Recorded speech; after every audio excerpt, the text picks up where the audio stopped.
It's the black guy in the corner, but they'd rather see a on the corner. They say I'm stealing Nick's clips like I'm stealing Nick's chick, not knowing that I hit him first week for the lick. I said, Nick, I could post here while you post there. Let's run the ads up, then let's meet up over there.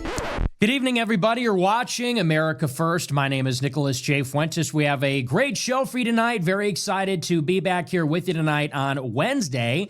We have a lot to talk about tonight, lots to get into. Big show. It's actually a very slow day, slow week. That's why I've been a little bit later. Not too much to discuss. Good evening, everybody. You're watching America First. My name is Nicholas J. Fuentes. We have a great show for you tonight. Very excited to be back here with you tonight on Wednesday. We have a lot to talk about tonight, lots to get into. Big show. It's actually a very slow day, slow week. That's why I've been a little bit later.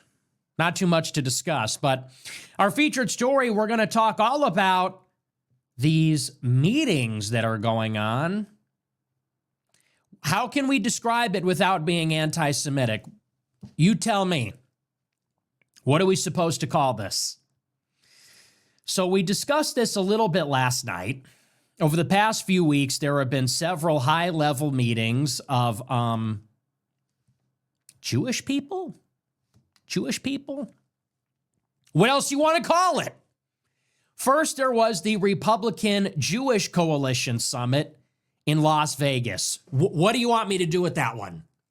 The Republican Jewish Coalition. And this happened right after my interview with Tucker. And Jews like Mark Levin and Randy Fine and others got up before a delegation of Jews, before a gathering of Republican Jews, and they declared war on America First. They declared war on anti-Semites, on anyone criticizing Israel. They said they're going to write down everybody's names and they'll punish everybody who goes against Israel. Mark Levin said powerful and rich Jews, that's a quote, are calling him and saying, what are we going to do about Tucker? And Mark Levin said, we're tired of hearing about genocide. We're tired of hearing about foreign aid. We're taking names and we'll make our decisions. Okay. Past couple weeks, there have been more meetings like this. There was a meeting of the World Jewish Congress last week. Again, what do you want me to do with that? World Jewish Congress, look it up. It's on Wikipedia. The chairman is Ronald Lauder, who inherits the Estee Lauder fortune. And the president is a Rothschild. No, I'm not making that up. That's who's in the leadership. And the member organizations consist in the B'nai B'rith, the ADL, Hillel, the Jewish Student Organization, Jewish Lawyers Association, World Zionist Organization. They're all constituent members. It's like Davos, but for the global Jewish community. It's just what it is. Okay, I'm not being conspiracy theorist. I'm not being anti-Semitic. I hope I'm not sounding hateful. It's what it is. And they get together last week, and Ronald Lauder gets before the body and says, we need to pass laws banning anti-Semitism. This weekend, there was another such meeting, the Jewish Leadership Conference, hosted by the Tikva Fund. And there, Joe Lonsdale received an award. Joe Lonsdale from PayPal Mafia, Stanford Review. Ben Shapiro and Barry Weiss had a discussion. I believe John Fetterman was hosted at another similar conference. All of these meetings over the past several weeks are bringing together the most powerful Jewish influencers, billionaires, leaders, congressmen, and they're coming together in the past several weeks with the very clear message, which is that they are now going to strike back. They're going to strike back against everybody that has been criticizing Israel for the past 2 years. And they're taking aim at what they call the far left, led by figures like Zohran Mamdani and Ilhan Omar and the rest of them, and the far right, led by people like Tucker Carlson and Andrew Tate and Candace Owens and myself. They are putting us in the crosshairs. And so tonight we're going to talk about all that. We're going to talk about that conversation. And I hope that I can paint a picture for you and illustrate exactly what is going on in the world. What is going on with this? Because let me be very plain here. We are being told that our problem is one thing, even by people like Tucker Carlson. We are being told that our problem is the government of Israel and some of the decisions they're making. But it has nothing to do with Judaism. It has nothing to do with Jews. There is no such thing as an organized Jewish community. They don't work together across borders. They're not highly organized. They don't collaborate for a distinct and discrete ethnic self-interest. No, that's not the case. It's Bibi Netanyahu, as well as a number of other people that are not Jewish, and it's really only in the domain of foreign policy. That's what we're being fed. We're being, even by people that are considered Israel critical, we're being fed a line that identity politics is evil and we have to pretend it doesn't exist. And what is going on in the world, you cannot mention the word Jew in the same sentence as it. It is strictly speaking a question of Israeli policy. It is strictly speaking a question of the Israeli government and their collaborators among the evangelical Christian community and neocons in the U.S. government. And let me say very plainly, that is a lie, okay? That idea, that premise, has no basis in reality. That is an ideological premise. It is based on assumptions and abstractions. It is based on a certain set of values. That is an ideological point of view. It is fundamentally a liberal, small l, liberal point of view, which says that we are all individuals. There is no such thing as identity. There is no such thing as tribe, nation, race. The certain religions and the ideas contained in them do not have consequences. Others do, like Islam and arguably Catholicism, but not Judaism. This is a load of nonsense. And I'm actually glad that I was able to sit with Tucker a few weeks ago because he confronted me on exactly this disagreement. And I think we were talking past each other, but he gave me his speech about blood guilt, which we've now all heard, I think, 6 million times, roughly. And he tells us that to blame a race, a group, for the sins of their father or the sins of their compatriots is evil. I totally agree, by the way. But he seems to be obliquely saying the subtext underneath that, which I don't disagree with, is that we cannot talk about Jews as a political entity, as a group, pursuing a strategy together, which they clearly are. And I said in that interview, look, I'm a Christian. I don't want to harm anybody. And as Christians, in a certain sense, we're individualists and universalists. We don't want to harm any group of people. But whether we like it or don't like it, identity is a powerful force in politics. They believe it. People believe it about each other. And so we have to deal with it. And so what that means specifically is that Jewish people, not all of them, not every single Jewish person alive, but many billionaires and the leaders of these organizations, they're organizing themselves on the basis of their Jewish identity for what is best for them as Jews. And that is really the essence of our dilemma in the West. We have now a liberal civilization based on blank slate, based on individualism, based on the repudiation and rejection of race, religion, creed, nation, these kinds of things. But the most powerful ethnic faction in the Western world has not embraced that. Every other group is expected to give up those things to participate in the open society, but they have not. And they happen to be the most powerful faction. and it leads to these horrific policies which are self-serving for them and are a liability for the rest of us, like the Iraq War, among other things. So we'll talk all about that. I'll elaborate on what I mean by that. But that is really the big question. At the bottom of it all, that is the biggest question. So we'll talk all about that. That'll be our main story. We're also going to talk tonight, potentially, if we have time, about the deal with Saudi Arabia.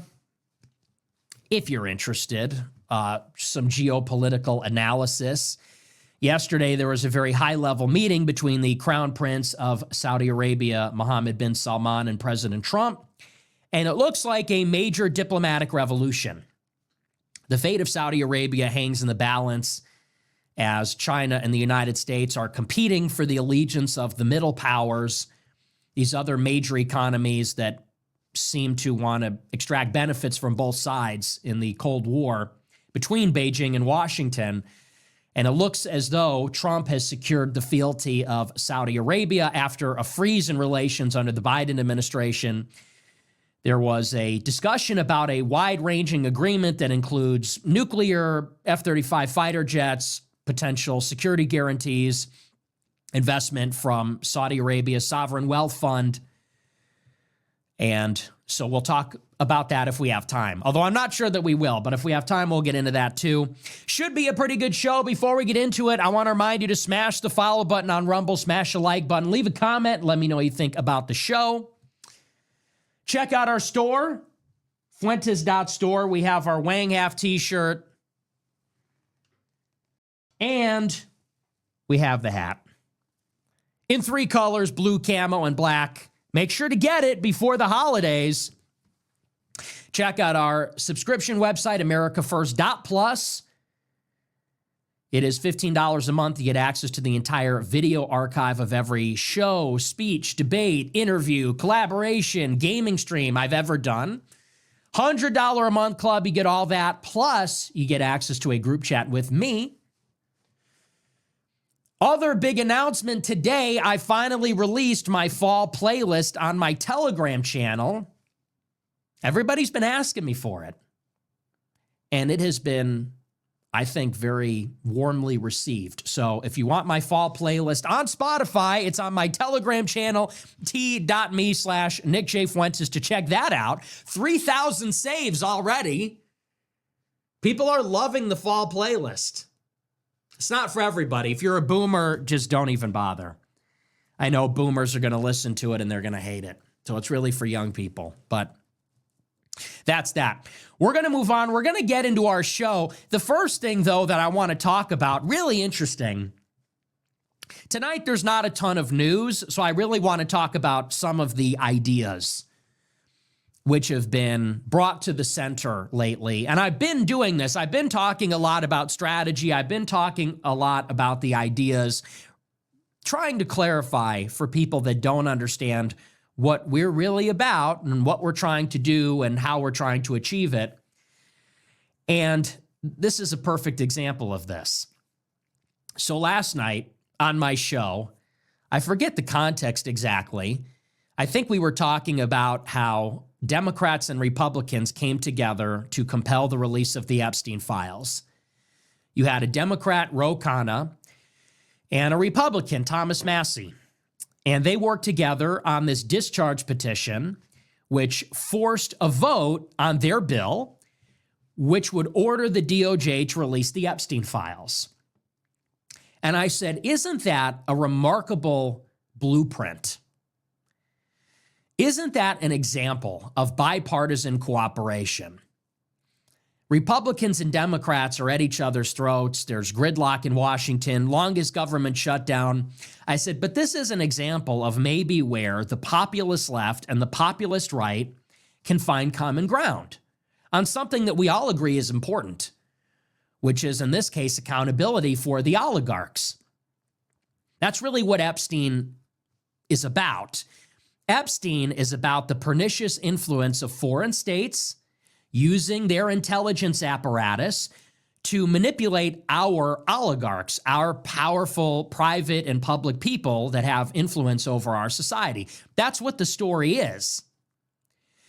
And Jeffrey Epstein, who was some sort of intelligence mercenary, a go-between with the CIA, MI6, Israeli intelligence, he was gathering blackmail on Western oligarchs, British, American, and other oligarchs, potentially selling that information, working on behalf of intel agencies.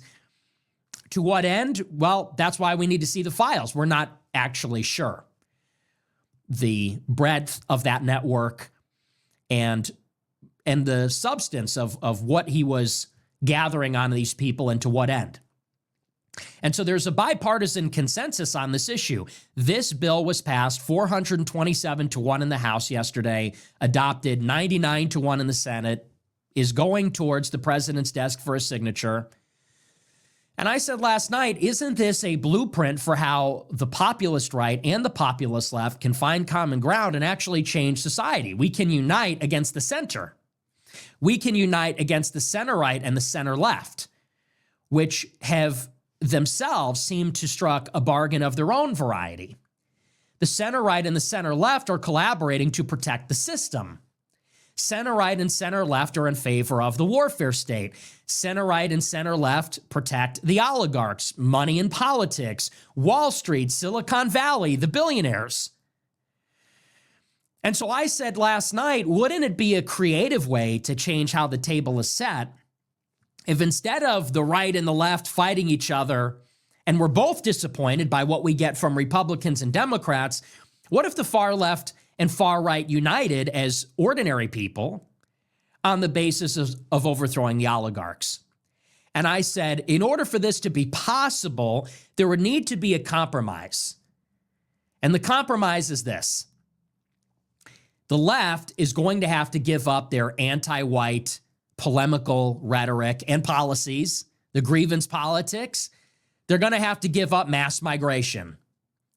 I said, and the right is going to have to give up this illusory free market, the supply side economics, the free trade, all of that. And so what does a compromise look like? And you tell me how this sounds.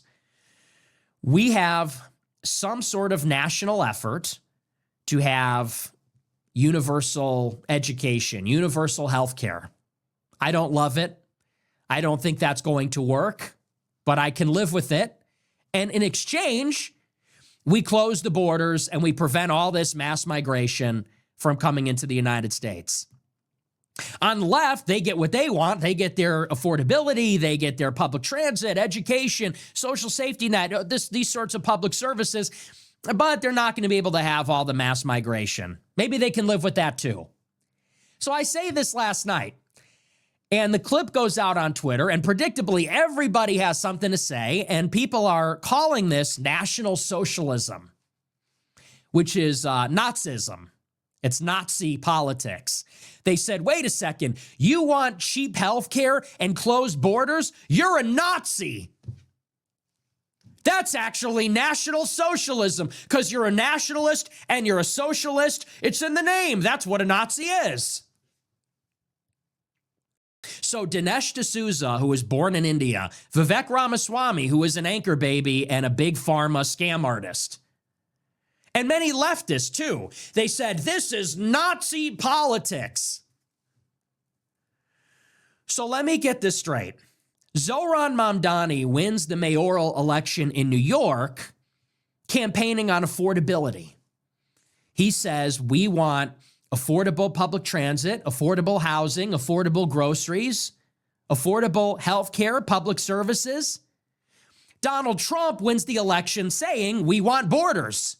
10 million illegal aliens in 4 years is way too many. We need to stop irregular migration. We need to deport many of the people that are here.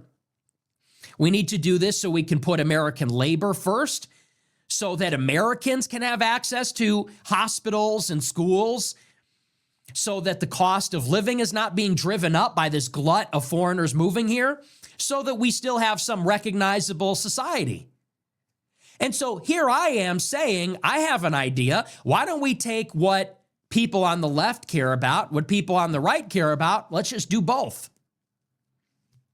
Is that insane? And by the way, people on the right are also dependent on Obamacare subsidies and to some extent, food stamps and government services, government contracts. And at the same time, much of what the left cares about is actually hurt by mass migration. How do you have public transit if you got people being lit on fire and stabbed in the throat? How do you have universal health care if you have open borders? Too expensive, can't do it. So here I come last night saying, okay, why don't we just have cheap health care? Why don't we just have investment in public resources, public services, and let's also close the borders? You know, because if you don't have an infinite amount of people from the third world moving here, maybe it's more doable, maybe it's more economical than it would otherwise be to have a social safety net. We already have one. Half the country already doesn't pay taxes. Half the country already is getting some form of government transfer in the form of Medicaid, Medicare, supplemental income, food stamps, subsidized housing, like you name it. And you had everybody from the center come in and say, you can't do that. You're a Nazi. That's what Hitler wanted to do. It's like, wait a second. I thought the problem with Hitler is that he did the Holocaust. You know? But now they're telling us, no, you're Hitler if you want to give people health care and close the borders. What? I thought you're Hitler if you want a Holocaust. I don't want a Holocaust. Isn't that the difference? They're telling us you cannot have a social safety net and borders because that's Hitler. Well, I thought the only reason Hitler is bad is because he committed a genocide. What if we just had the closed borders and healthcare without the genocide? Is that possible? Can we have a coherent nation and a government that takes care of its people without creating gas chambers and death camps? I think it's doable. I think we could achieve that, actually. I think that's possible. But it speaks to how politics is designed to work, which is, this is the synthesis that they do not want to happen. They do not want unity between the people. This is how we have an arrangement that is so deeply unpopular, because the right and the left are fighting each other. The right and the left are at each other's throats. And you have poor people, working class people, middle class people, students, indigent, elderly, homeless people. We're all fighting each other. And we're all poor, and we're all being hurt by immigration. We're all being hurt by the free market, free trade, usury, fiat money, inflation. We're all being hurt by this. And so every election, the pendulum is swinging back and forth. And in the meantime, we're getting war, we're getting free trade, we're getting mass migration, we're getting the financialization of the economy, the jobs are being taken by foreigners, whether they're moving here or the jobs are going to China. And you realize that arrangement is dependent, actually, on us fighting each other. And my appeal is not to anti-white dirtbags who are obviously never going to love us. You know, this appeal is not to the far radical left, anarchist. It's not for them. When I say, what if we all unite, I'm saying just ordinary people. I think ordinary people are actually not far left ideologues. I think ordinary people, they really do just want affordable living. Like, it's that simple.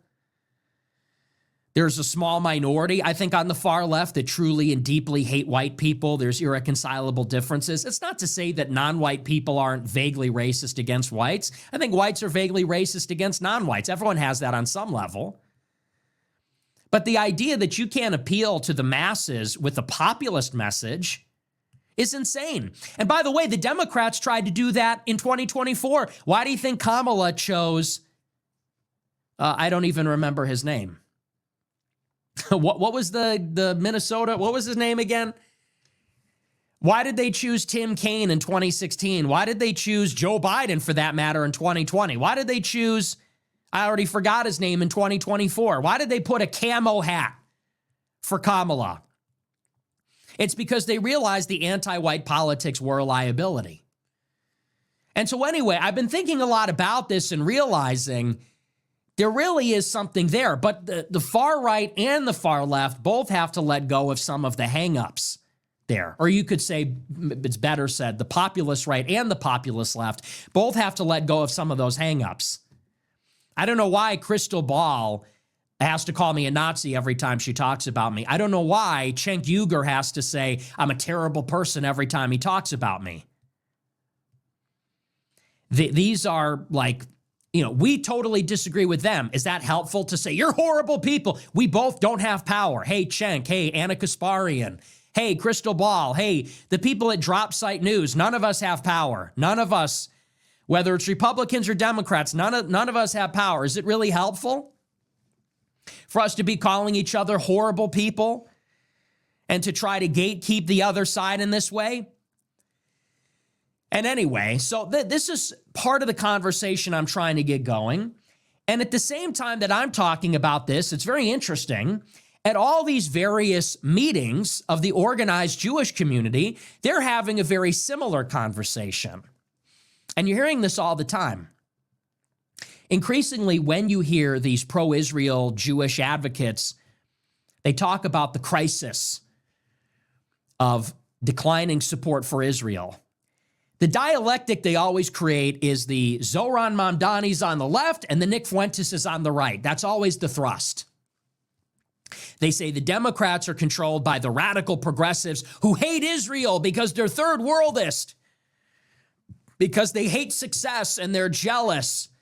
They hate successful groups. They're anti-Western. And increasingly now, the Josh Hammers, the Ben Shapiros, the Barry Weisses, they also now speak of the radical right. They call it the woke right. So it's the woke left and the woke right, the populist left and the populist right, the anti-Israel progressives and the anti-Israel Nazis, nationalists. And so it's very interesting. They speak in these terms. They say, we hate Zoran Mamdani, we hate Fuentes. And they're saying this at their gatherings. So, as I said at the top of the show, there's been a series of them. You had the Republican Jewish Coalition. You had the Conference of Major American Jewish Organizations, the World Jewish Congress. You had the Tikva Fund Jewish Leadership Conference. This is a little survey of what has been discussed at those meetings. We'll go over it.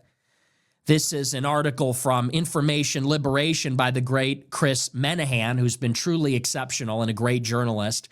I encourage everybody to follow him on Twitter.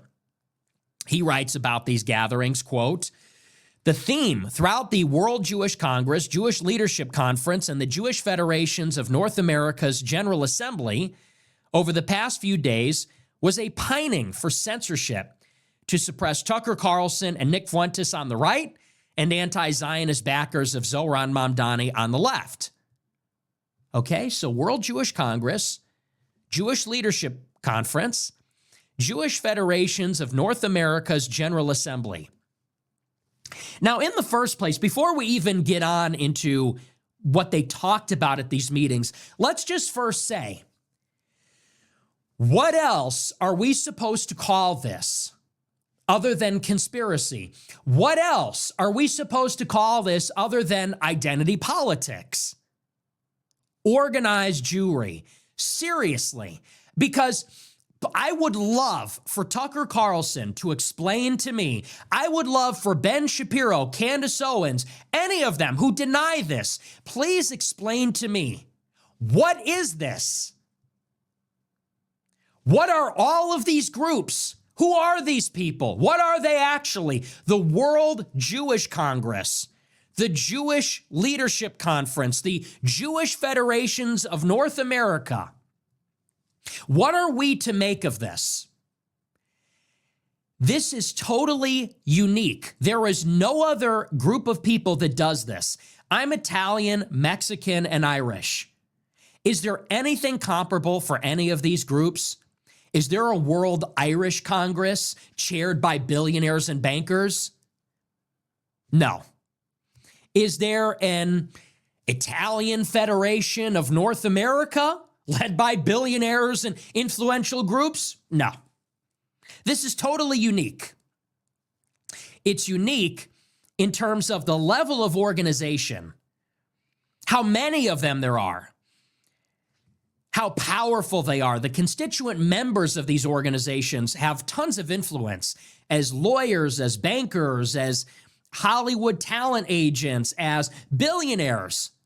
So the amount of power in these rooms, the level of organization, the number of organizations, the extent to which it's truly federated. You've got local chapters, state chapters, regional, continental, and global.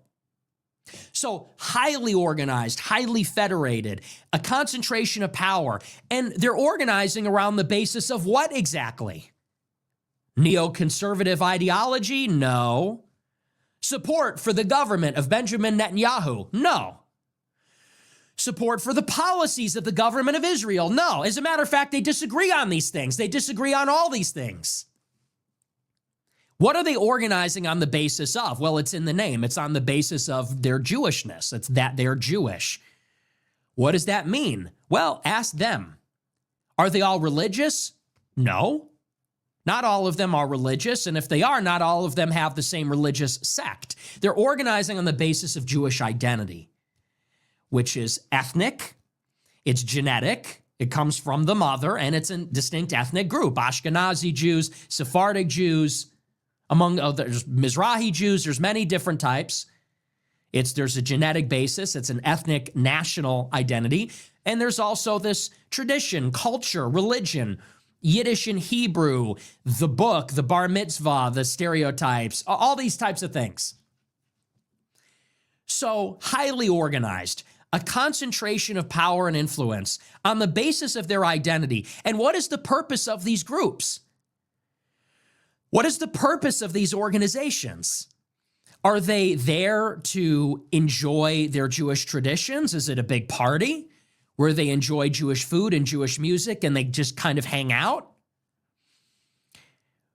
What are they actually there to achieve? Well, it seems that they are there to discuss and think about and advocate for what is in their political interest as a group. Like, let's say, for example, the Republicans hold the Republican National Convention. What are they there to do? They are there to say, they are gathered to discuss, how do Republicans win? How do we beat the Democrats and have Republicans win? If you come together as a women's group, what are you there to do? If you're there at a women's leadership conference, you are there to talk about what's wrong with women, or women's problems, let's say, and advocate what's best for women. You might talk about domestic abuse legislation, you might talk about abortion, you might talk about whatever. But it's by women, for women, as women, what's best for women. So what can we conclude about the World Jewish Congress? What is that? It's chaired by Ronald Lauder, a Jewish billionaire, and the president is a Rothschild, a member of the Rothschild banking family. The constituent members of the World Jewish Congress, the member organizations, are the B'nai B'rith Society, which is in bed with Israel, Hillel, which is a student group, the Jewish Lawyers Association, the ADL, the World Zionist Organization. Now, we can also say at the same time, is every Jewish person in the world a member of these groups or wielding power? No. But it doesn't mean that these groups don't exist. And they are claiming to represent, and I think legitimately so because of their power, the global Jewish community. Irrespective of nationality, borders, ideology, religion, they all come together as Jews of the world, members of the Jewish tribe. And, you know, people can say, well, not every Jewish person is in it. Okay, but like all the Jewish billionaires are. So who speaks for the Jewish nation? The Jewish billionaires and the powerful Jewish people in banking, Hollywood, finance, or like some guy that claims to be 3% Jewish at your work, you know? So we have to deal with this. We have to deal with this, which is that this is identity politics. They're organized on their Jewish identity. That's how they're not organizing as religious people, as Abrahamics, as people of the book, as Israelis, like Kudniks, as Reform or Orthodox.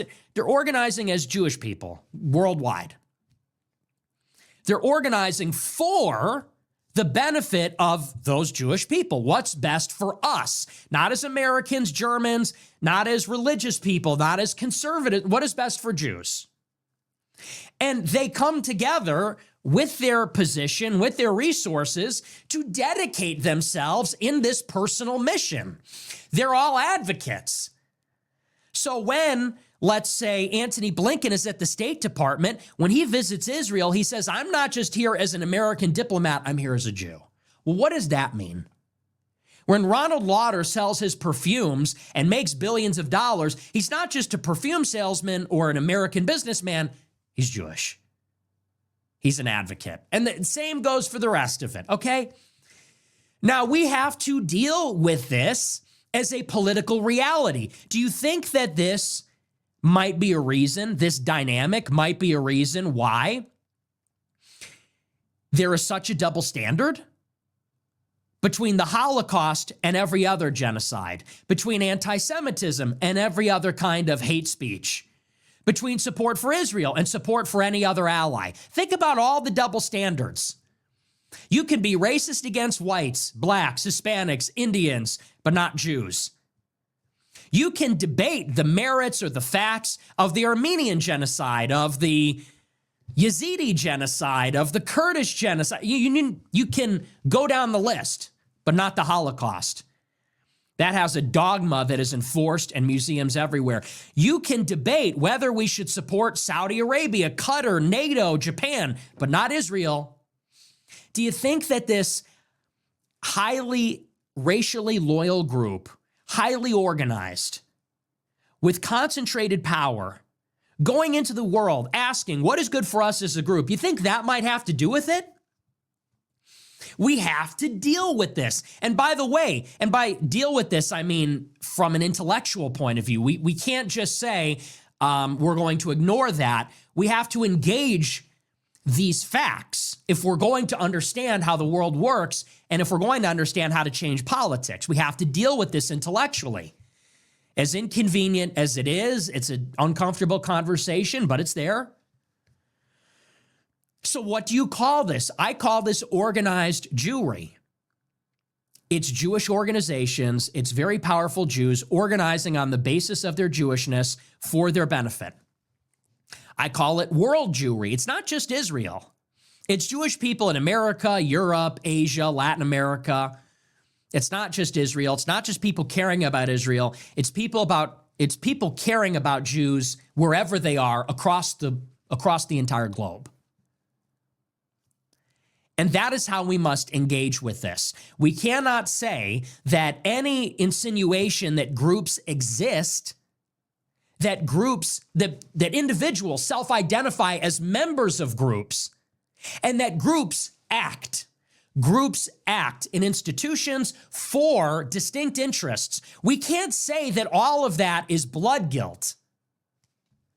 Tucker Carlson says that to speak in these terms is to reject the universalism of the Christian religion and what the West is founded upon. I disagree. I completely disagree. We can speak about these things without engaging in blood guilt, without engaging in collective punishment, because this is reality. These are facts. Now, what we do with the facts is another question, but these are the facts as it happens. This is how people self-identify. This is how people act in the world. This is how we understand politics. And so anyway, so you have these meetings, the World Jewish Congress, the North American Jewish Federation, the Jewish Leadership Fund. It's Jewish people coming together on the basis that they're Jewish, asking what is best for us. I'll also say one last thing. This is why this is so maybe remarkable. It's because the premise of Western civilization right now, the post-World War II consensus, is that everybody, and in particular white people, cannot do the same thing. Right? The post-World War II consensus is that you cannot organize on the basis of race because that leads to the Holocaust. Example. If I got up and said, I am for a white power organization, we're going to have a white conference, Only white people are allowed, and we want to do what is best for whites. We want all white people from all around the world to come here, all white billionaires, all white influencers, all white politicians. We want to come together in a big convention, and we want to use our power to do what's best for whites only. How can whites protect our interests as a group? Like, what would you call me if I did that? You would call me a Nazi. And why? The Nazism leads to Holocaust, so we can't do that. You have to leave your racial identity at the door. And as a matter of fact, we have to let in immigrants. America's not white. Europe is not white. Whiteness doesn't exist. Whiteness doesn't matter. Whiteness isn't real. So this is the political dynamic. It's that the Western world was white, is no longer. Why? Because we can't defend our racial identity. We can't identify as whites. We can't protect our interests as whites. We can't organize as whites against this invasion from the third world, where they are hostile to our culture. They're attacking our heroes, our monuments, our holidays, our religion, our culture. They assault us physically. They're diluting our representation in the country and then therefore our power over the institutions. But Jewish people do this while telling us that we can't do the same. Okay, so these are the various groups. They're getting together over the past few weeks, and they're raising the alarm, as I said, about Tucker and Fuentes on the right and Zohran Mamdani on the left. This is from Information Liberation. It says, quote, Tikva's Jewish Leadership Conference brought together over 1,000 American Zionists on Sunday to fight, quote, Mamdani-style anti-Zionism being normalized on the left and the Tucker-Fuentes cancer spreading on the right, according to Tikva's Avi Garson. So American Zionists at the Jewish Leadership Conference coming together to fight left-wing anti-Zionism, right-wing anti-Zionism. They gave their Herzl Prize to Ben Shapiro, Barry Weiss, and Dan Siener for using their positions to promote Jewish flourishing and Israeli sovereignty. Okay? They awarded Barry Weiss, a liberal lesbian female Jew in New York, at the New York Times, at the Free Press, and Ben Shapiro, a religious, conservative, Republican, Trump-supporting Jewish man. They gave both of them the Theodore Herzl Award for what? Using their position to promote Jewish flourishing and Israeli sovereignty. Not for promoting war, not for being neocons, for promoting the advancement of their people. Because Barry Weiss and Ben Shapiro don't have much in common, but they have one thing in common. Shapiro's a man, Barry's a woman. Shapiro is an Orthodox Jew. Barry, I don't know if she is religious. Shapiro's got a wife and kids, Israeli wife and kids. Barry is in a lesbian partnership. Shapiro's a Republican. Barry nominally is liberal. I don't know, actually.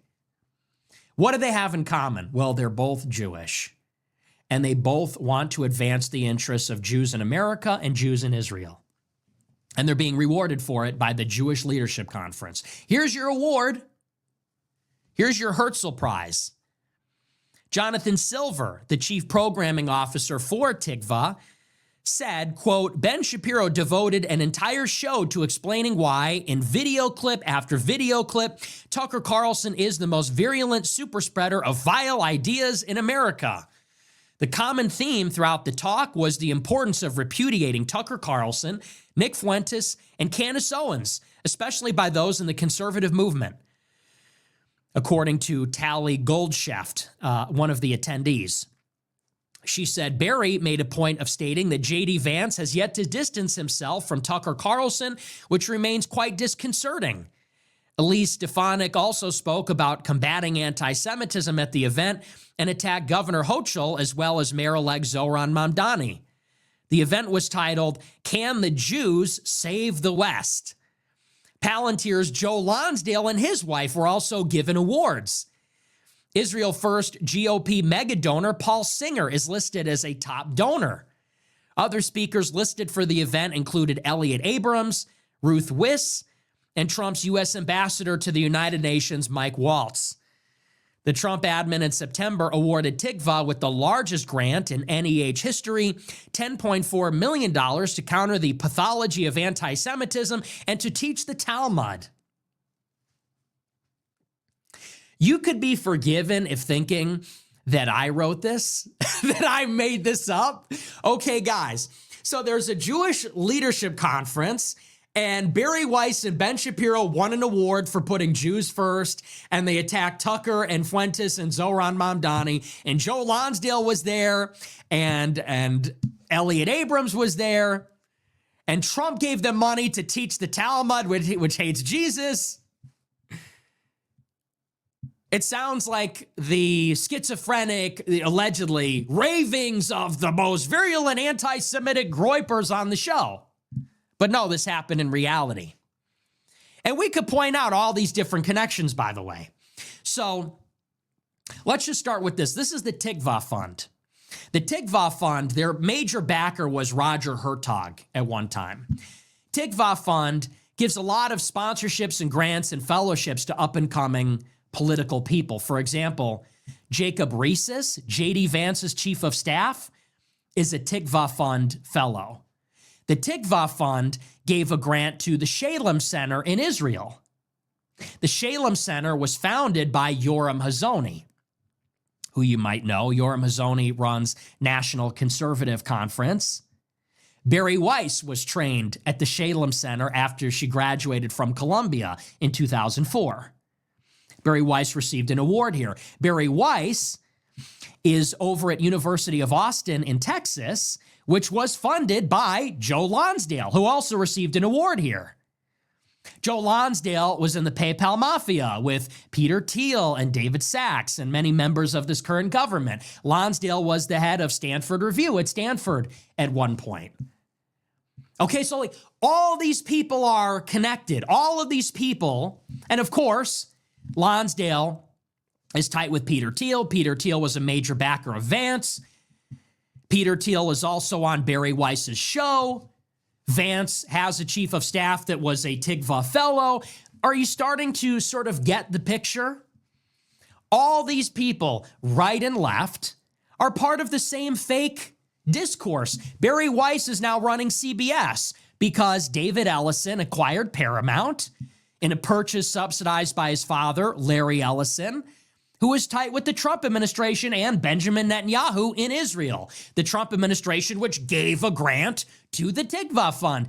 These people are all connected. They're all connected. They're all going to a conference. It's called the Jewish Leadership Conference. They're giving each other awards. And it doesn't matter if they're right-wing or left-wing, Republican or Democrat, neocon or not. What they all can agree on is we need to advance the interests of Jews in America. We need to advance the interests of Israel. And these are the patronage networks across the board. And what they can agree upon, for example, in New York, Miriam Adelson FaceTimed into the conference. And she said, we want Elise Stefanik in the governor's mansion, replacing the Democrats. Why do you think that is? Why do you think they want a Republican mayor, someone like Cuomo, who's a center-left Democrat? Why do they want him as mayor of New York City?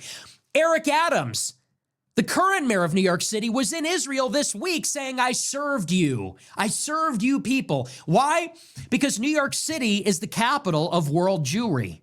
More Jews live in New York City than any other city in the world.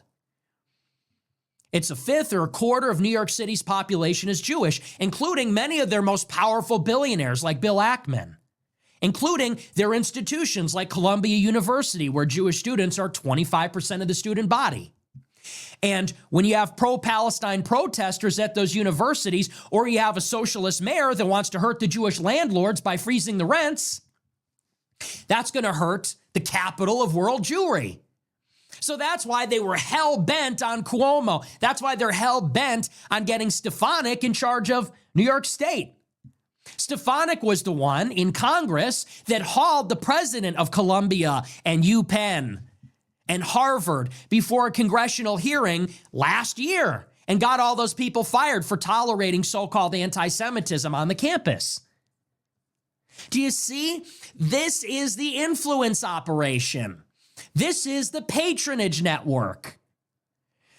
They get together as a group on the basis of their identity as billionaires, as politicians, as influencers, as Silicon Valley moguls, as Trump administration officials. They get together on the basis of their ethnicity and they say, how can we combine our position and our influence to get what is best for us? You know, there's a word for that. It's called fascism. Like that, there's a word for that actually, which is that if we have solidarity, if we work together as a group, if we bundle together, we're strong. It's like a form of fascism in a sense. It's racial, it's religious, there's a tinge of religious and racial supremacy. All the things that they say white people cannot have. All the things that they say for white people are evil. But for white people, it's evil. If white people work together on the basis of their culture, religion, civilization, well, what do the Jews have to say about that? You're a Nazi. Individualism is our way. That's what the West is all about. Identity politics is a poison, says Ben Shapiro. Then he goes to the Jewish Leadership Summit, where Miriam Adelson and Joe Lonsdale and Barry Weiss and Elise Stefanik and John Fetterman and Elliot Abrams and Roger Hertog and Jacob Reeses, you know, and the Tikva Fund, everybody's there talking about promoting Jewish flourishing and Israel and teaching the Talmud and giving each other Herzl prizes.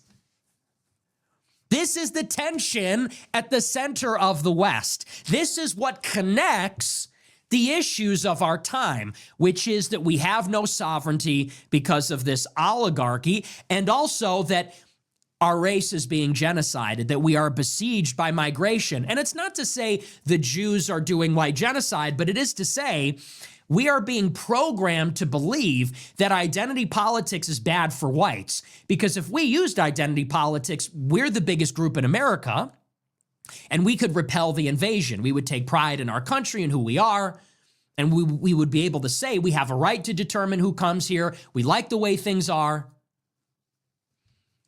This is the classic tension, which is liberalism for America, fascism for Israel. Multiculturalism and diversity for America, Jewish supremacy for Israel. Jewish supremacy among American Jews, but tolerance and diversity for everybody else. Identity politics and tribalism for the American Jewish community, but colorblind meritocracy for everybody else. We are basically as a group, as Americans, we are basically being fed this propaganda that makes us vulnerable, things that are not good enough for them. Meanwhile, they protect their interests. Anyway, so this was the event. The article goes on. It says, remarkably, the videos of the Jewish Leadership Conference have still not been released to the American public. Nonetheless, the Jewish Telegraphic Agency shared some of what took place inside. Of note, the Jewish Telegraph Agency reported that Ben Shapiro, Barry Weiss, and Dan Senor discussed the threat of figures like Nick Fuentes. From JTA, Jewish conservatives are looking to J.D. Vance to draw a line against the anti-Semitic right he hasn't delivered. Ben Shapiro, Barry Weiss, and Dan Senor were mostly in lockstep as they condemned anti-Semitism on the right during an event for Jewish conservatives on Sunday. Despite their shared concern about Tucker Carlson and Nick Fuentes, they were divided on how to think about Vice President J.D. Vance. At Sunday's Tikva conference, Shapiro, the conservative political commentator, cautioned against dismissing the threat of figures like Fuentes, whom he called a basement dweller. Why don't you just call us a medieval peasant? Why don't you just call us goyim? Call us cattle. and the far-right influencer Andrew Tate and their influence on younger, more online generations. Shapiro said they haven't aged into the voting population yet. I think one of the things we have to be very careful of is trying to write that off as not a problem. Barry Weiss agreed, saying it's a great lesson of the left over the past 15 years that everything was downstream of online culture. Senor, responding to Weiss, agreed that Vance should say more about the rising tide. He said, I am patiently waiting for the vice president to come out like a number of other leaders have come out in recent weeks. He said, Senators Ted Cruz and Mitch McConnell have both criticized Heritage Foundation for standing by Carlson.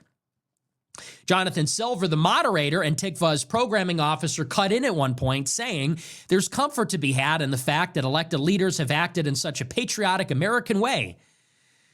Many attending the Tikva event seem to be waiting for a strong statement from Vance condemning Fuentes and Carlson. Neil Cooper said, I'm willing to be patient, but only so patient, regarding the comment about waiting for Vance to condemn anti-Semitism. Barry Weiss also told the Jewish Leadership Conference she'll be using her position at CBS News to counter voices like Nick Fuentes, Tucker Carlson, Andrew Tate, and Hassan Piker. She said, I don't think they represent the values or the worldview of the vast majority of Americans, said the self-described Jewish lesbian and Zionist fanatic.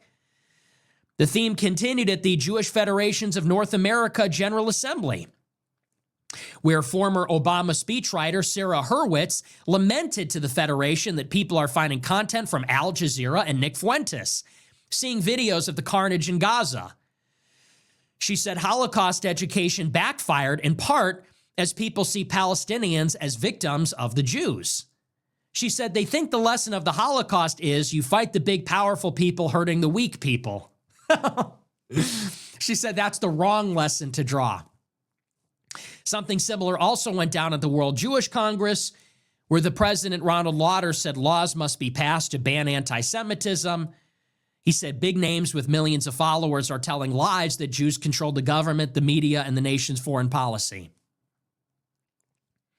Lauder opened the event by giving the World Jewish Congress's Theodore Herzl Award to Elise Stefanik and John Fetterman for their service to Israel and opposition to anti-Semitism. How much clearer could it possibly be? Honestly. Because you have on both sides, you have on the right and on the left. On the right, you have Christians who believe in human rights, Christians who believe in universalism, Christians who believe in mercy and compassion, Christians, and by the way, American patriots who believe in America first, against a foreign policy where we go out in entangling alliances in search of enemies to destroy. You've got people like Marjorie Greene, Tucker, Candace, me. We don't even all like each other. We don't agree on much or on everything. But we all come together and say, we don't want to see a genocide in Gaza. We don't want to see a war in Iran. On the other side, you have the progressive left. You've got Hassan Piker. You've got Anna Kasparian. You've got Zohran Mamdani. And they're saying, as liberals, they're saying this is an ethnic cleansing. A vulnerable people is being dispossessed of their land. They're being disenfranchised. They're being killed brutally without regard for human rights or international law. They're saying that offends our conscience. And what's more, we don't want to pay for it. And clearly, groups like AIPAC and billionaire oligarchs are bribing Congress, bribing the Republican Party to look the other way and support it. On the right and the left, we're also saying something to the effect of, we want to put America first. We don't want to fight Israel's enemies. And we don't want to pay a foreign government. We want to pay our own people. We want affordability. Right, left, and center, the people are suffering. Inflation is high. Prices remain high. We're in the midst of stagflation, a frozen job market. Giant question whether AI will deliver. The government's insolvent. On both sides, we want to prioritize a domestic agenda, a trade policy, an infrastructure program that is going to create good paying jobs for us, investing in public services. But we can't do that when we're fighting a war with Iran or giving Israel limitless missiles. And to this, you have Jews on the right and left. Okay, think of it. On the right and left outside of this, you've got Tucker, Marjorie, me, Candace, Christians and nationalists. On the left, you've got liberals and progressives. Zoran, Hassan, Anna Kasparian, we're all saying something like America First, stop the genocide. But the Jewish community, right and left, Barry Weiss and Ben Shapiro, John Fetterman and Ted Cruz, Joe Lonsdale and the Adelsons, as well as other billionaires, as well as other people situated on the left. They're all saying, no, these guys are the problem. They're isolationists. The America Firsters are isolationists and backed by Qatar. The progressives, they just hate Israel. They're third worldists. And they're bankrolled by the Muslim Brotherhood. You've got the Marxist Islamists on one side. You've got the Qatari Nazi isolationists on the other. And we need to control the media. We need to buy CBS. We need to buy TikTok. We need to make anti-Semitism laws. We need to take back control over the governorship of New York, the presidency of Columbia University, the mayoralship of New York City. We need to wrest back control over the media, so that we can keep the gravy train flowing, so that we can keep Israel getting the missiles to defeat Hamas, keep Israel getting the support to defeat Iran and expand their country. And in order to do that, we need people not to criticize our influence in America, which purchases those things. Could it be any more clear? What else would Joe Lonsdale, Barry Weiss, Fetterman, Shapiro, what else would they all have in common other than that? And by the way, it's not all Jews. There are many Jews that are critical of this arrangement, like Dave Smith is a good example. And you've got many on the left, like Scott Horton, who's not even my biggest fan, and Jeffrey Sachs, who's been on Tucker and The Judge all the time. You know, there are actually Jewish people. Ron Unz, they criticize this arrangement. So it's not every single one. It's not a blood guilt, like you're born Jewish, you're part of it. But this organized influence, it does self-identify as Jewish. It does claim to represent the Jews, and it's hard to argue that they don't when they're the most powerful people in the world, actually. Miriam Adelson is one of the richest people in the world. Ronald Lauder is one of the richest people in the world. Larry Ellison is the second richest man in the world. It's a powerful claim to represent them. And this is what is going on in the world. And so you have on the left, they are true liberals, and they are saying, hey, you guys aren't playing by the rules. You're not being universalist. You're not being liberal. You're not being liberal in your treatment of Palestinians. You're not being liberal in your tribalism and your race loyalty.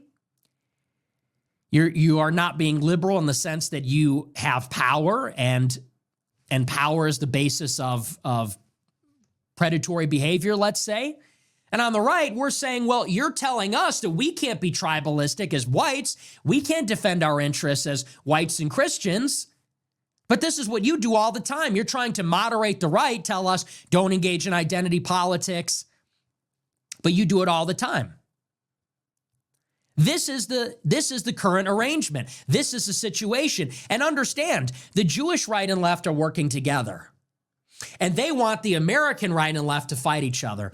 They want to press the division between the progressive left and the radical right. They want to go to the radical right and say, you're allying with a bunch of Muslim communists. You're not pure right enough. You're allying with the Muslim communists and immigrants. You're allying with the brown people and the Muslims and their call to prayer and their socialist agenda, their race communism. You can never talk to them. And on the left, they're going to the left and saying, you're going to ally with those white supremacist Nazis. You're going to ally with Tucker and Nick Fuentes and Andrew Tate, these misogynist, racist, anti-Semites. You're going to ally with the KKK Nazis over there. They want to keep us divided. That is what it's built on. Meanwhile, they observe none of these standards. The Jews are not liberal. They're not progressive in the way that progressives expect them to be. And the Jews are not right-wing. They're not Christian. They don't put America first. They're not nationalistic in the way that we want them to be. And yet they want us to see the left as the enemy. And so they say, Shapiro and Cruz and Elise Stefanik and Joe Lonsdale, these are yours. And John Fetterman and Barry Weiss, these belong to the left. And so left-wing progressives and left-wingers are supposed to see Barry Weiss as a reasonable liberal running CBS, and the right is supposed to see Ben Shapiro as a reasonable conservative running Daily Wire. This is what is going on. And that's why we're controlling the narrative and we're standing up and saying, I don't even want to be called right-wing insofar as I am just America first. All I care about is that Americans take the power back. That's the question. We don't want to hurt you. We don't want to deprive you of your rights. I will go on the record if it needs to be said and say I do not want a Holocaust. Honestly, I'm a Catholic. If I, as a Catholic, profess that, I would be on the 9th level of hell. I do not want a Holocaust. I do not want to take people's rights away. I don't want to hurt people. You know, they say it's going to be crystal knocked. If anything, I've said the opposite. I've said do not verbally or physically abuse these people. Treat them with respect. I said we should protect their rights and their dignity and all the rest of it. What we are going to do, what we need to do is take the power back because they're abusing the power. We're going to take the power back as Americans. That's what I'm concerned with. And you can give the left their free health care, and you can give the right their closed borders. You can do what you need to do. But Americans need to take the power back from Larry Ellison, Roger Hertog, from Ronald Lauder, from Miriam Adelson. These are billionaire oligarchs that are not America first, but they're so rich and they use their money to buy the media market. They use their money to buy the politicians to serve their ethnic self-interest. And there's nothing American about that. Right, left, or center, there's nothing American about that. Billionaire oligarchs, the richest in the world, they made their fortune here off the backs of Americans. They abuse their citizenship. They abuse their power. They're abusing the political system to buy access, to buy influence, to support another country. Forget it. People are busy debating what is an American? What does it mean to be American? I know what isn't American if you're from Israel and you're putting Israel first. I don't know whether Gil Scott-Heron's American. I don't know whether Malcolm X is American. I don't know whether MLK Jr. is American. People are debating, well, what is American? I know what isn't. An Israeli citizen like Miriam Adelson using her money in the American system to benefit only Israel. I know that much, and I know that's got to change. And we could deal with all the poor people in America that live within our borders, whatever they think and wherever they're from. We could deal with that later. First, we have to take the power back from the oligarchs that are literally serving a foreign country. And we can agree on that first step, and then whatever happens after, I don't even care if we live in a liberal country at that point. At least it'd be ours. So that's the real situation. That's what and they want to call it, oh, that's National Socialism. Oh, that's Hitler. Pardon me, but the problem with Hitler is the Holocaust. We're not talking about that. We are talking about putting our own damn country first. There's nothing evil about that. There's nothing inherently National Socialist about that, whatever that even means. And everyone can agree on that. All Americans living in our borders, all of them can agree on that. And people have a problem with me saying that. But I'm talking about let's bring everybody together on the basis of we just don't want a foreign country ruling us. Then we can make it more divisible after that, if we want to. But let's first say how egregious it is. You've got people here that, yeah, they got a problem with Thomas Jefferson. That's pretty un-American. But at least they've lived here for generations. These other people come here, they put another country first. Step one, put America back in the hands of Americans. Put America back in the hands of people, not billionaire oligarchs, people that are loyal to America. Alone, only, That's first. So I see this stuff at these conferences, and that's why I feel like Tucker is sort of gaslighting us in a certain sense. And I like Tucker. I support what he's doing, but he brings me on the show to teach me not to be anti-Semitic. I don't know what that means. I'm just paying attention, man. You want to tell me what that's all about? What is the World Jewish Congress? And all these people, Tucker, Megyn Kelly, Candace Owens, like, as good as they are on the issue, they all want to pathologize me and my followers. They all want to say, why are people following Nick? Because of what we just talked about. Because I'm right, and I'm the only one talking about this. And there are plenty of happy people and married people and well-adjusted people that are persuaded by this because it's true. It's not all unhappy, bitter people that internalized hatred, that it's some sort of malfunction why they believe these politics. It's because it's true. And you can't give me that same speech about blood guilt when we see week after week, Republican Jewish Coalition, Organization of Major Jewish Organizations, North American Jewish Fed, and every one, it's a rerun. It's the same people on the same basis for the same purpose. Well, we're being told identity politics is a sin. Whites are being replaced. We're becoming an alien in our own country. We're being told our country doesn't matter. Our culture doesn't matter. We have Vivek Ramaswamy saying identity politics suck. Really? Then why'd you marry an Indian? Why did you name your kids Indian names? Maybe because being Indian's important to you. We're going to be told identity politics sucks by Ben Shapiro with his Israeli wife and his Israeli kids in a 90% Jewish neighborhood while he spends his life advocating for Israel, and he'll fire you if you don't. And Tucker thinks the answer is we got to plead with Mark Levin to give up identity politics. No, white people, don't embrace identity politics. We need to speak to all the ordinary Jewish people. Okay, well, the ordinary Jewish people aren't worth $300 billion buying CBS, okay? So they can be as mad. They can believe whatever they want. The Yoram Mazzonis, the Barry Weisses, the Larry Ellisons, they will operate regardless. And they're never giving this up.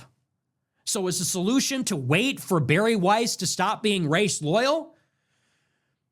Is the answer to wait for Jewish people to assimilate? Oh, good luck. They have been moved around for thousands of years and they never assimilate. They obstinately refuse to assimilate, and I'm fine with that. But then they can't tell us that we have to wait for them to do this. That's not a program that's going to work. We have to wait while our race is killed for Jews to give up their tribalism. I don't think so. No, the answer to this is whites and Christians have to organize on the same basis. Whites, Christians, Americans have to organize on the same basis. First as Americans and say, take the power from these billionaires. Then as Christians and whites and say, America has a distinct identity.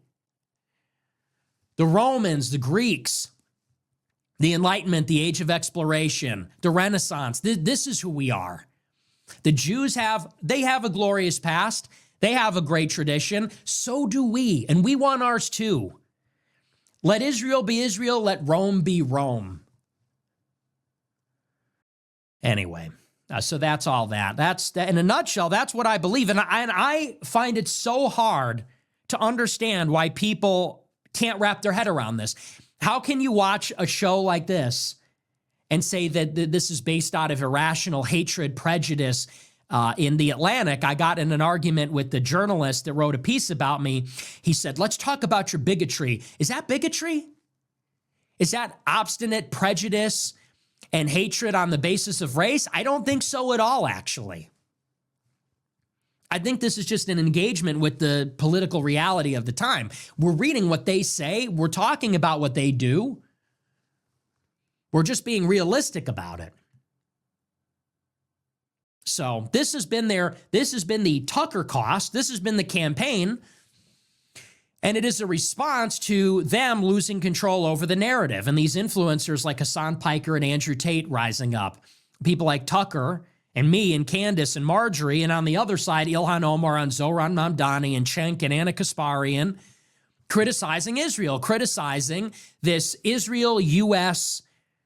Jewish relationship that American Jews who are headquartered in New York, that have power, they're accomplices in Israel, working together to subvert our system for the benefit of their own community. And so this is their response to all that. It's in a paranoid and aggressive way to assert their Jewish interests, using their position, their resources against it. And we have to simply say no.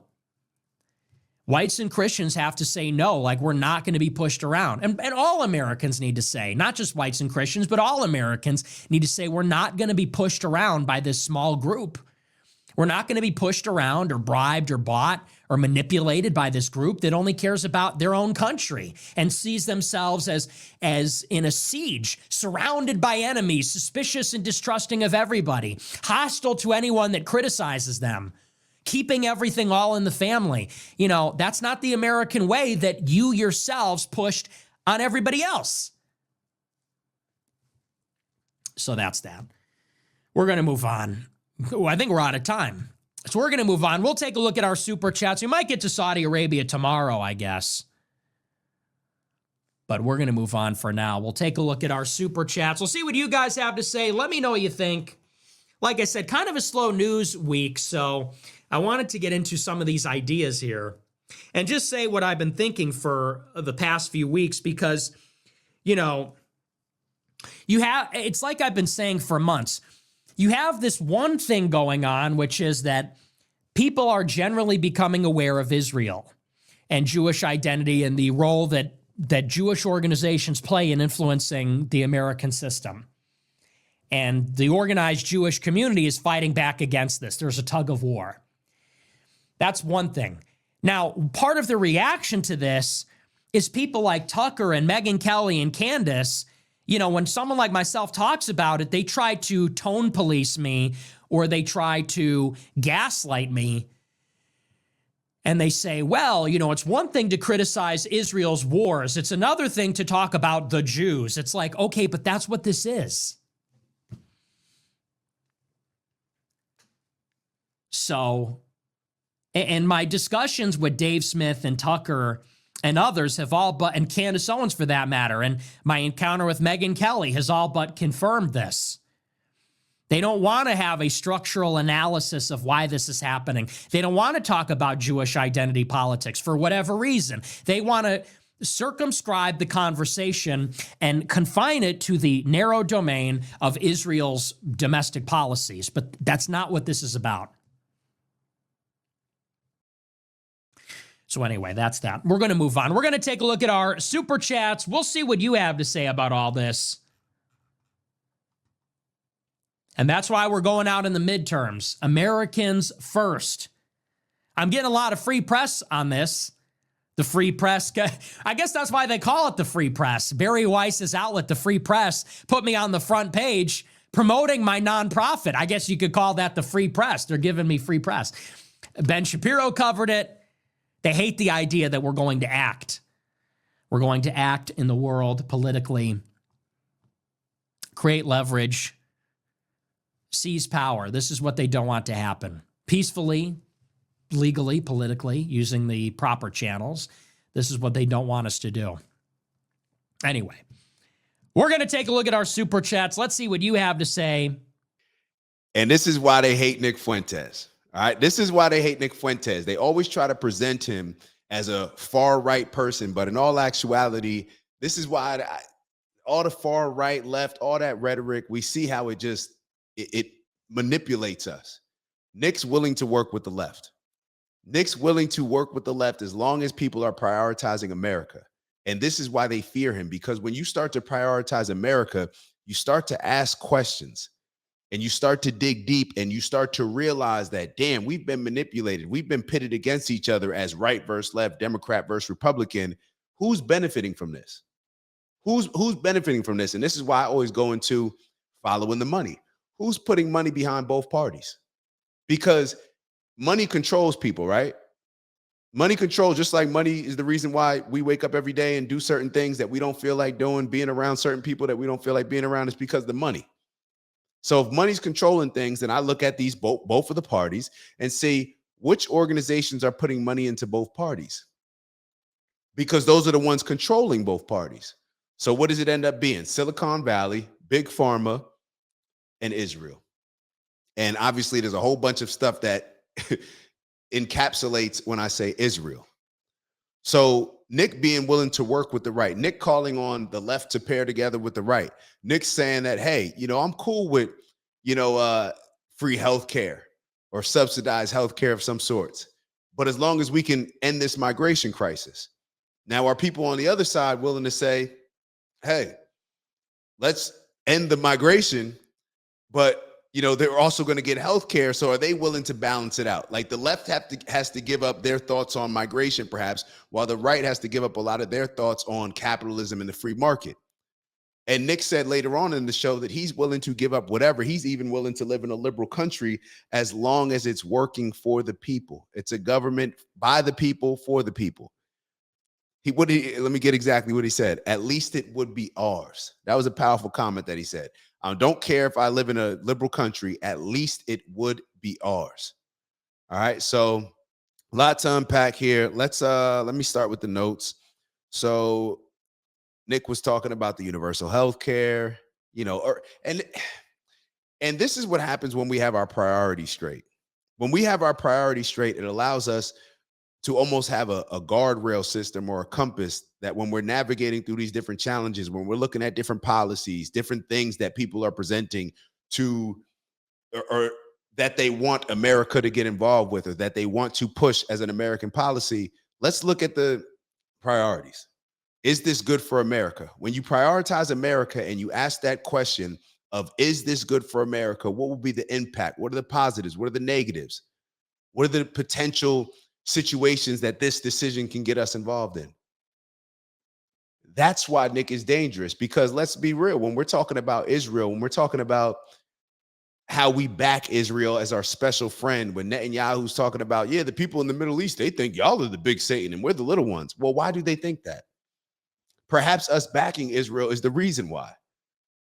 We go back to Osama bin Laden's letter that he wrote. Why did he say that he decided to fly planes into the Twin Towers?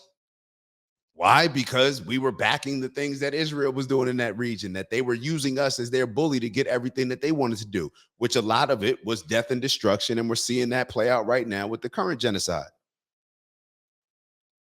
The reason why they do not want us to be fixated on America first, and they want us to be fighting between party and party, Democrats versus Republicans, liberals versus conservatives, the reason is because Ben Shapiro and all of his followers, they want to distract us. They do not want us looking at the situation where it's like, forget all those labels. What's good for America? Because when we look at what's good for America, then we're going to start to unpack, well, why are we now, why is Donald Trump seeming like he's prioritizing Israel? Why are a lot of these politicians contradicting themselves with different stances that they take when it's one thing over here, but then when it comes to Israel, that's okay? And then you start following the money and you're like, oh, they're getting paid by these people. What do we say about what happens when people get paid? They control you. So this is what Ben Shapiro and a lot of the other pro-Israel Zionists, this is what they don't want us to uncover. They'd rather us just have the infighting. It's like, what they used to do with the gladiators. Let's distract them with the gladiators so they're not really too interested in politics. It's what we currently do when it comes to entertainment, sports, music. It's all a distraction to prevent us from focusing on the things that actually matter. So when you get a guy like Nick Fuentes, who's young, who's expressing himself in a way that is appealing to a large variety of people, he's willing to stand on business from a standpoint of saying what's true rather than, well, what's going to help me get in the best position to climb the ladder in this political party? He's not looking at it like that. So now you got younger people with more access, more information, more interested in politics, who aren't as scared as a lot of perhaps the generations before us. My generation, definitely the baby boomers, who have gone along with a lot of this indoctrination just based on how we were raised. They're not doing that. So this is the fear that Nick brings to a lot of these people. So when he simply says that He wants, he's cool with universal health care. He's cool with that, but can we stop the migration issue? Seems to be a fair thing or a reasonable thing, at least a starting point. It seems like where a lot of these other people aren't willing to budge at all, nothing ever gets done. We keep arguing about the same silly things. So when Nick says that he doesn't love it, but he can live with it, if in exchange they close the borders and stop the mass migration into the country, why are people calling this National Socialism? And why are they, the question I'm asking, why are they calling this or relating this to being Nazi-ish? Nazi-ish. And this is why Ben Shapiro and a lot of these other people, why when Nick Fuentes says maybe a positive thing or just something that he may respect or is intrigued by when it comes to Stalin or Hitler, this is why they have to make sure that we look at Hitler as if everything he did was evil, as if Stalin, everything he did was evil. But we're adults here. We know that some of our greatest people, they also had terrible flaws. They had terrible things about them. So the opposite's probably true as well. Some of the people that we look at as some of the worst people, they probably had some positive things about them. Is that a terrible thing to say, or is it just being realistic? So this is the reason why they have to tarnish somebody's entire image, just like they're doing with Nick. So therefore, you won't look into all of the things that they did, because there may be some positive takeaways from it. May have conducted in the worst way, but there may have been like, well, let's unpack this a little bit. So this is why they have to do that when it comes to Hitler. I'm sure all of Hitler's policies were not terrible. I'm sure, just based on some of the speeches that I've heard, they seem very nationalistic. They seem aligned with some of the people that I've heard us praise before. I've aligned with Malcolm X, aligned with Marcus Garvey, aligned with with Nick Fuentes, aligned with some of the nationalist opinions that people may have when it comes to America, or people that may have when it comes to other nations. But they don't want us to be able to say that. So when Dinesh and Vivek, they're pushing against it, saying it's Nazi, it's just a distraction. It's just a distraction. Like, they're just feeding into this battle. Like, perhaps they don't have as much invested in America. I don't know what it is. Nick said that Dinesh, I don't think he's from here. I think Vivek was born here. But perhaps they just don't have the investment that Americans that have been here for generations have. Perhaps that's what he's saying. So let's keep going with the notes.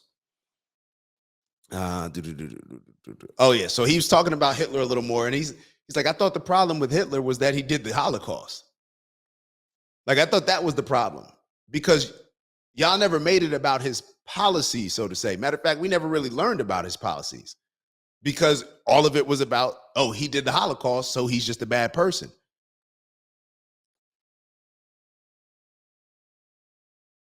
And as Nick's talking, and I'm actually surprised that Nick didn't catch this, or maybe he did and I missed it. And my apologies for walking away. I had a phone call for Verizon getting on my damn nerves, but I did go back and listen to that portion. I actually had already heard that portion, but I listened to it again.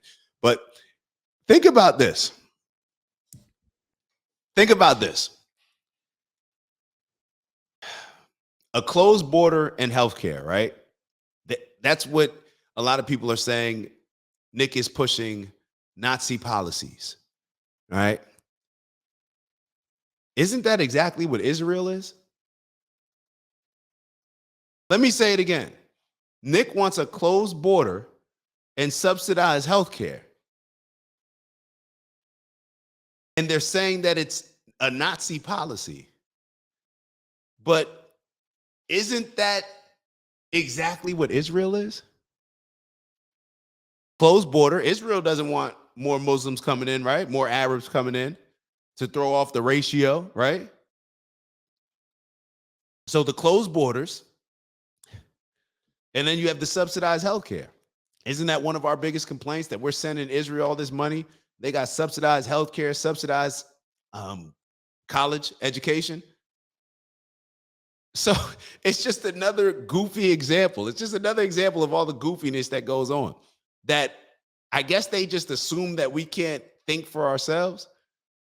Let me say that again. They're saying that Nick is a Nazi because of what? Because he said that he's cool with subsidized healthcare as long as we close the borders. So they're calling him, what did they say, a nationalist, Socialist. I forget the term that they were using. What were they saying? People, nationalist. Yeah, national socialist. Nationalist socialist. He's pushing national socialism. Describe what Israel is. Describe to me what Israel, the state of Israel is. Closed borders, subsidized healthcare. Is Israel a Nazi state? So this is just, you hear this stuff and it's just like, yo, what are these people, what are they trying to get across? What are they trying to sell us on? Like, it's getting to the point where they're so desperate that they're not even making sense. They're relying on our ignorance so much when they're preaching these things.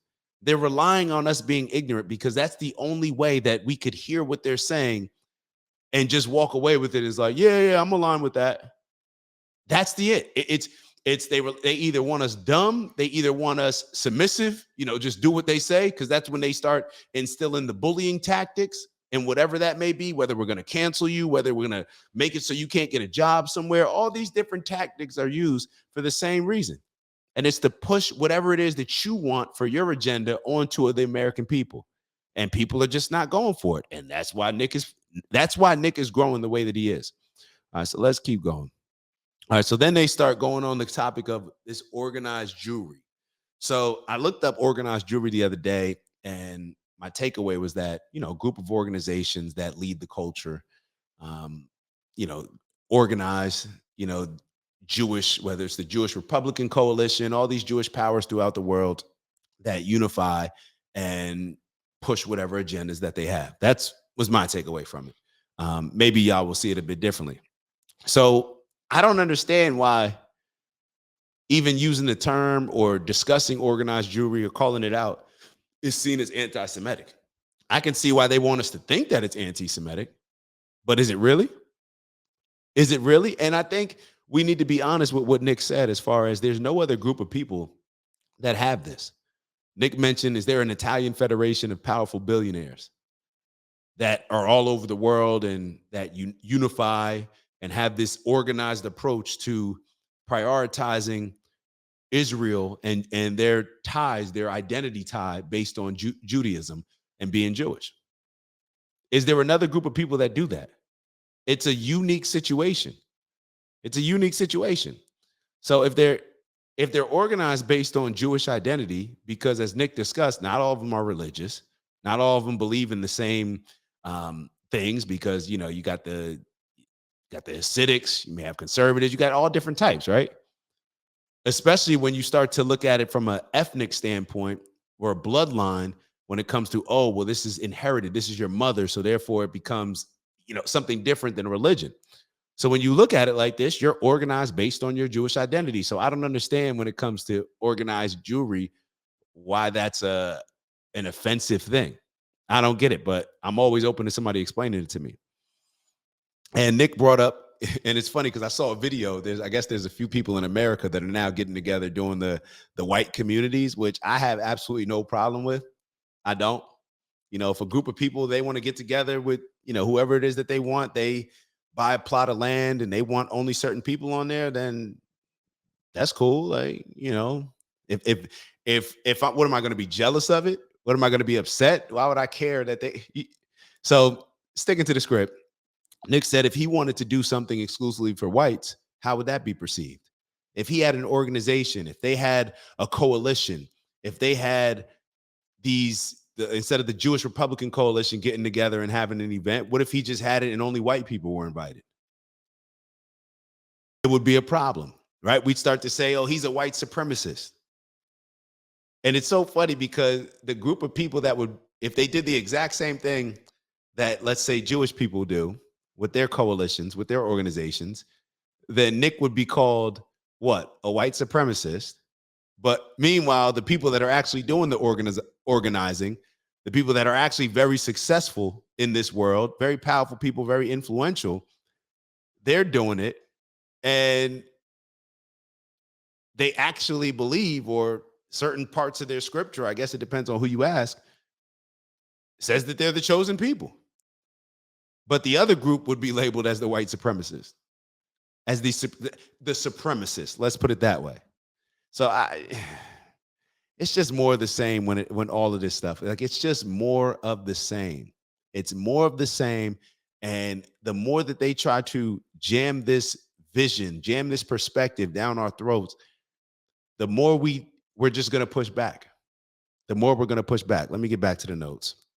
All right. So he mentioned this Theodore Herzl Award for promoting the advancement of the Jewish people that Barry Weiss and Ben Shapiro won. Ben Shapiro made certain comments saying that identity politics is a poison. Like, this is just hilarious. Imagine that. Ben Shapiro, identity politics is a poison. The guy that is living in America, who's aligning himself with neocons that think that America should fight Israel's battles, should fund Israel, should stand by Israel no matter what they do, no matter what destruction they cause, no matter what genocide they're carrying out, that we should stand by them. Why? I don't know. What's unique about Israel? Could it be what Bibi Netanyahu always lets us know, that they're the only Jewish state in the world? But here, Ben Shapiro is telling us that identity politics is a poison. Well, I agree with you, bro. I agree with you. But who's creating the identity politics? Who's pinning one group against the other? Who's really feeding into the identity politics? Is identity politics a problem? Like, do you really believe it's a problem? Or is it just a problem when other people use it? Because to Nick's point, and this is what I was thinking when Nick was making his point, is that this is perhaps why it's so important for Jewish people to, instead of identifying as white or European, to identify as Jewish and to make it their ethnicity, because then they can be seen as a minority. And what do minorities get allowed to do? Minorities get a pass to do all the things that I just discussed when it comes to like creating those exclusive environments to where it's only allowing certain people in. Like, you can have a black only event. You can have a Italian only event. You can have a Haitian only event. You can have a Nigerian only event. You can have an Irish only event. You can have certain things. And when it comes to the white people, you can't have a white only event. You know, you'll definitely get torched for that. But when you're the minority, you can have those events. You can have a LGBTQ event. People don't look at it the same, but when you're the dominating group, when you're the largest group, and then you have something that is exclusive instead of inclusive, now you're labeled as a Nazi. So perhaps this is why it's so important for Jewish people to be labeled as a minority. I had a talk with a buddy of mine, and he was very involved in creating the TEDx conferences. I don't want to throw out any names. And I asked him, and I said, give me some game on life, like just something that recommendation, or just something that you've learned in life that just sticks with you. And he said that I've learned in life that I'd rather always be the minority everywhere I am. Now, he was a Jewish person, and that always sat with me, where I was like, well, what exactly does that mean? Because most minorities, we complain about being minorities, right? We embrace that victimhood. And I realized, well, I guess when you can use it to your advantage, then it serves a purpose.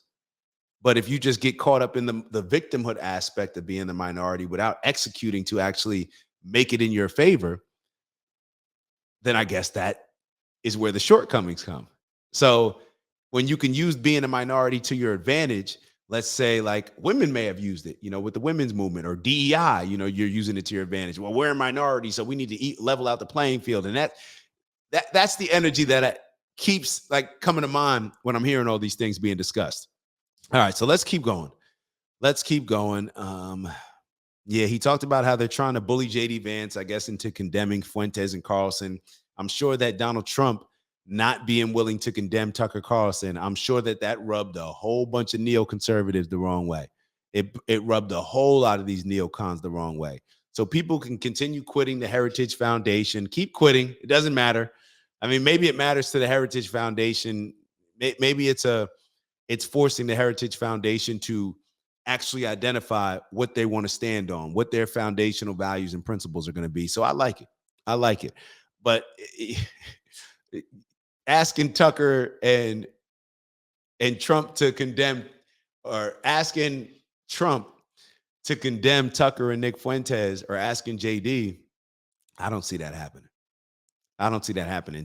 JD will condemn Nick Fuentes, but he's not condemning or disavowing Tucker Carlson. I just don't see that happening. I don't see that happening. I don't even think that that's a smart strategic move. See, I'm sure they understand the pulse of the country right now and the direction that we're moving in.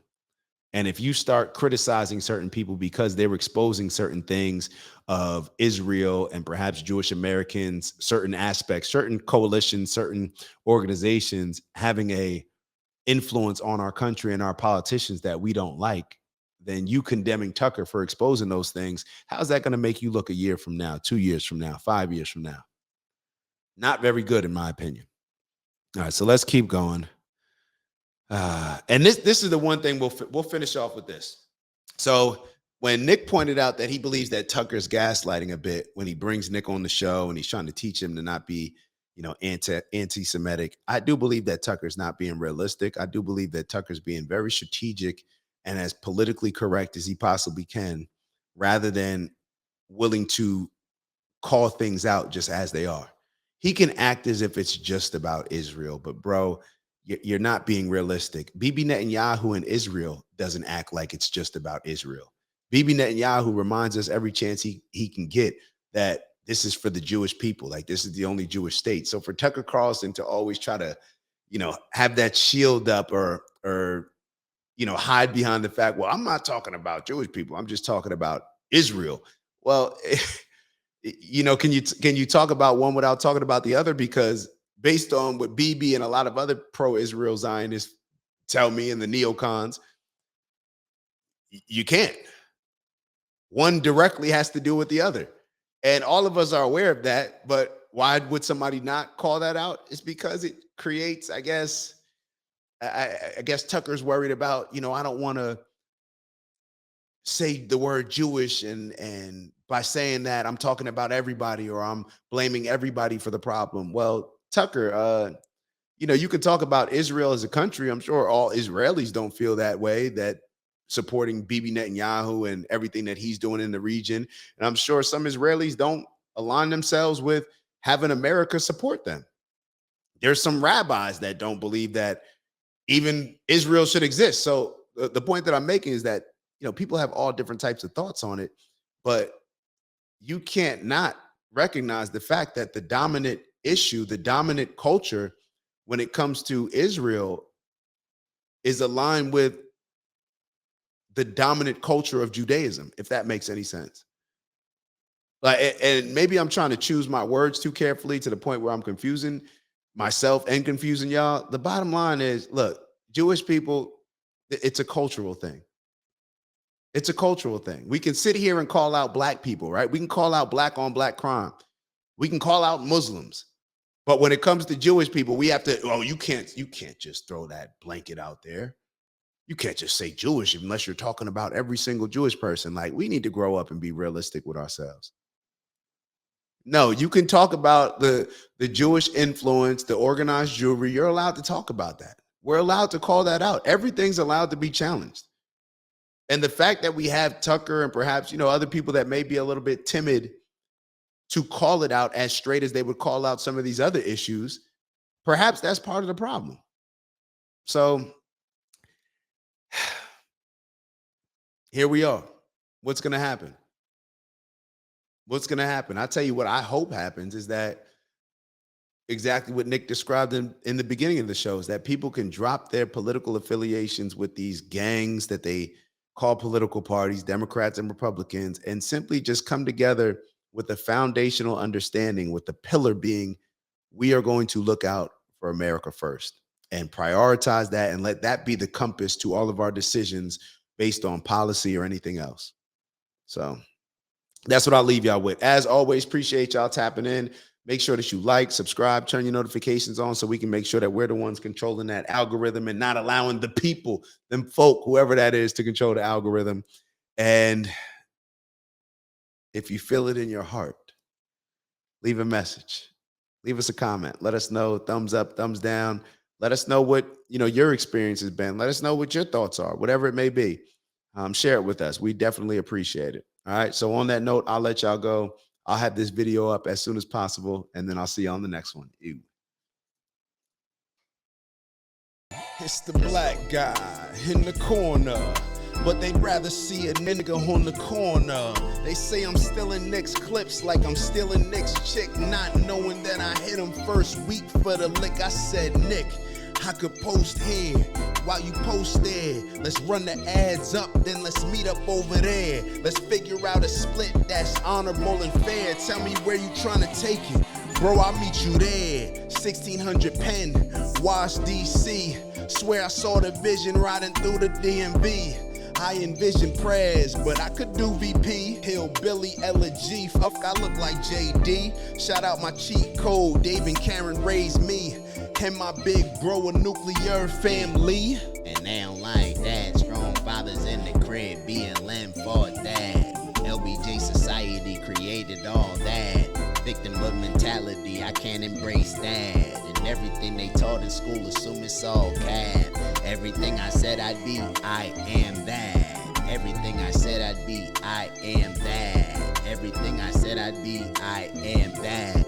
Ain't no introduction, just some fun facts. In case you were wondering, I am that. I know you heard me hit it 3 times for Dr. Umar. Shout out to Umar, man. We ain't kicking nobody when they down.